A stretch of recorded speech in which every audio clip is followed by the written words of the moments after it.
नमस्कार, मी गायत्री स्वामी आणि आपण पाहत आहात सकलम. आजच्या न्यूज अनालिसिस मध्ये आपलं स्वागत आहे. आजच्या बातमीपत्रात ऊस उत्पादकांच्या पोटावर लाथ मारण्याचे काम, पंतप्रधान मोदींवर शेतकऱ्यांचा संताप का? मोदीजींच्या आव्हानाला कोल्हापूर जिल्हा परिषद अध्यक्ष उपाध्यक्षांचा प्रतिसाद. करवीर तालुक्यातील 13 गावच्या पाणी पुरवठ्यासाठी योजना. शिवसेना पक्ष चिन्हाची आज सर्वोच्च न्यायालयात सुनावणीत ठाकरे गटाला खडे बोल. इराण अमेरिका युद्धविरामाला एवढा वेळ का?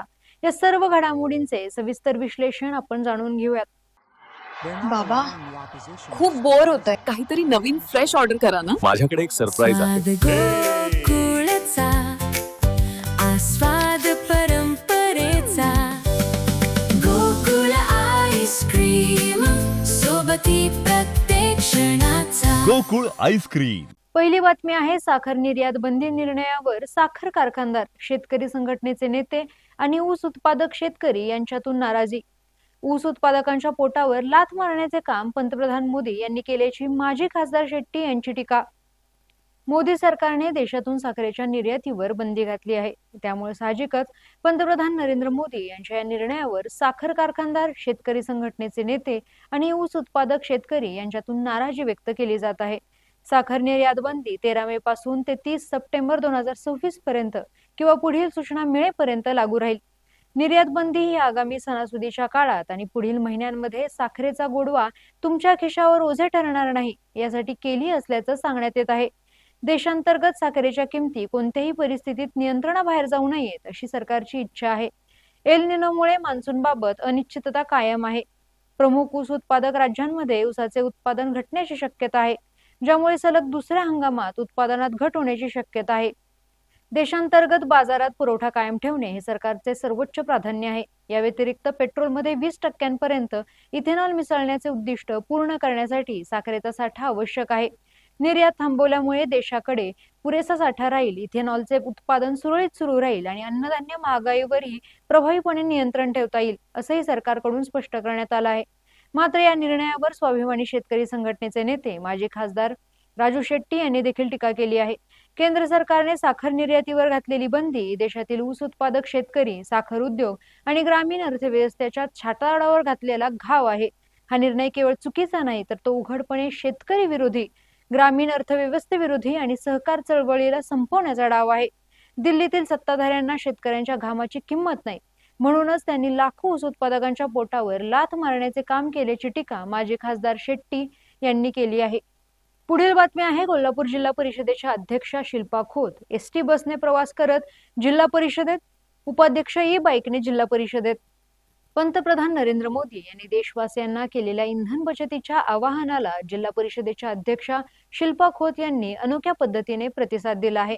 आज शुक्रवारी त्यांनी त्यांच्या सेनापती कापशी या गावापासून एसटी बसने प्रवास करत त्या कोल्हापुरात आल्या. पंतप्रधान मोदी यांनी इंधन बचतीचे आवाहन केल्यानंतर राज्यातील मंत्री, त्याचबरोबर खासदार, आमदार, शासकीय अधिकाऱ्यांच्यातून त्याला उत्स्फूर्त प्रतिसाद मिळत आहे.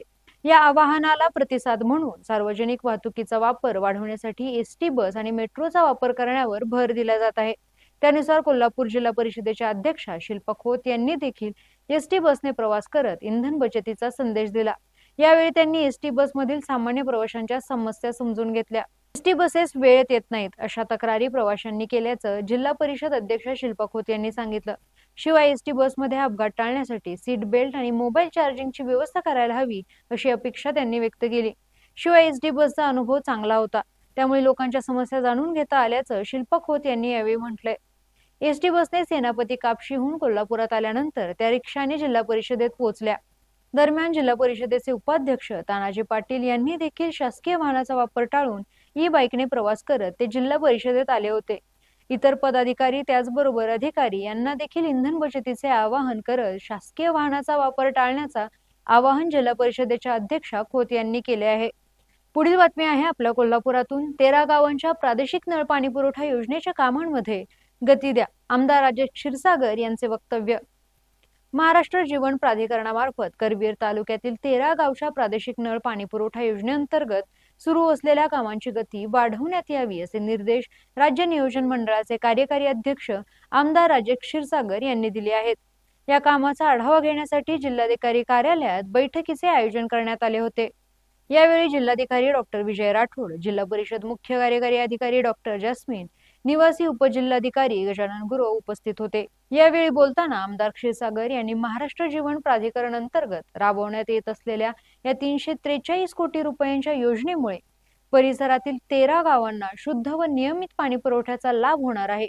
केवळ निधी वेळेत प्राप्त न झाल्यामुळे कंत्राटदारांनी या कामांमध्ये अजिबात हयगय करू नये। मंत्रालय स्तरावर उर्वरित निधी लवकरात लवकर देण्याबाबत आपण स्वतः पाठपुरावा करू अशी ग्वाही त्यांनी या आढावा बैठकीप्रसंगी दिली। तसेच उर्वरित कामं तातडीने आणि दर्जेदार पद्धतीने पूर्ण करण्यावर भर देताना या कामांमध्ये कोणताही हलगर्जीपणा खपून घेतला जाणार नसल्याचे स्पष्ट केले। सध्या सुरू असलेल्या या कामांमध्ये निष्काळजीपणा किंवा भ्रष्टाचार करणाऱ्या ठेकेदारांवर कठोर कारवाई करून त्यांना ब्लॅकलिस्ट करण्यात येईल असा इशाराही त्यांनी या प्रसंगी दिला। दरम्यान महाराष्ट्र जीवन प्राधिकरणाचे कार्यकारी अभियंता डी.के. पाटील यांनी या योजनेचे सुमारे 51% काम पूर्ण झाल्याची माहिती दिली। यावेळी महाराष्ट्र जीवन प्राधिकरणाचे कार्यकारी अभियंता डी.के. पाटील, उपअभियंता पी.एच. गायकवाड यांच्यासह संबंधित ठेकेदार उपस्थित होते। पुढील बातमी आहे, न्यायालयाचा अवमान खपून घेणार नाही, शिवसेना पक्षचिन्ह प्रकरणी सर्वोच्च न्यायालयाचे ठाकरेंच्या वकिलांना ताकीद। शिवसेना पक्ष आणि धनुष्यबाण चिन्हाबाबतच्या वादावर आज सर्वोच्च न्यायालयात सुनावणी पार पडली। यावेळी सरन्यायाधीश सूर्यकांत यांनी ठाकरे गटाचे वकील देवदत्त कामत यांना कडक शब्दात सुनावले। तुमच्या लोकांना माध्यमांमध्ये जाऊन सर्वोच्च न्यायालय निर्णय देत नाही अशी बेजबाबदार विधाने करण्यापासून थांबवा, असं सरन्यायाधीशांनी स्पष्टपणे बजावले। जून 2022 मधील फुटीनंतर निवडणूक आयोगाने धनुष्यबाण चिन्ह एकनाथ शिंदे यांच्या गटाला दिले होते। या निर्णयाला उद्धव ठाकरे यांनी सर्वोच्च न्यायालयात आव्हान दिले आहे। त्यामुळे ठाकरे गटाने मशाल हे नवे चिन्ह आणि शिवसेना उद्धव बाळासाहेब ठाकरे हे नाव देण्यात आले। शिवसेना पक्ष चिन्हाची पुढील सुनावणी 30 जुलै रोजी होणार आहे।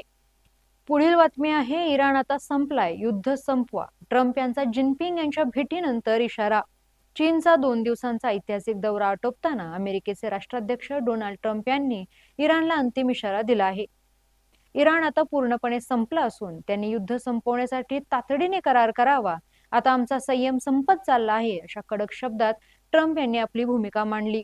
राष्ट्राध्यक्ष क्षी जिनपिंग यांनी ट्रम्प यांच्यात व्यापाराबाबत फॅन्टॅस्टिक चर्चा झाली अशी माहिती अमेरिकेने दिली।